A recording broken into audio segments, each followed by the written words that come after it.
وفاء ما طلعتش حامل، وكانت بتعمل في حمدي والأولاد مقلب. ده الخبر اللي نزل من ساعات وانتشر بشدة على مواقع التواصل الاجتماعي. فهل الخبر ده حقيقي ووفاء فعلا كانت بتعمل مقلب ومش حامل، ولا دي إشاعة؟ ده اللي هنعرفه في فيديو النهاردة. تابع الفيديو للنهاية علشان تعرف التفاصيل بالظبط.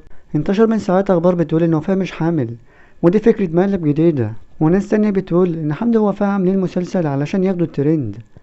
لكن في الحقيقة إن حمدي ووفاء مش محتاجين الترند، لأن هما أصلا ترند. مش شرط إن هما يعملوا عن الحمل علشان يجيبوا مشاهدات. أي فكرة بيعملوها بسم الله ما شاء الله عليهم بيجيبوا أعلى معدل مشاهدات. ولحد دلوقتي حمدي ووفاء ما نزلوش على صفحاتهم أي أخبار بخصوص إن ده كان مقلب، وده معناه إن وفاء حامل بجد.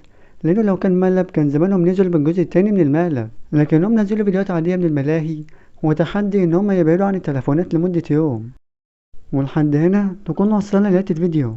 ما تنساش تشترك في القناة وتفعل زر الجرس وتعمل لايك للفيديو ليصلك كل جديد. والسلام عليكم ورحمة الله وبركاته.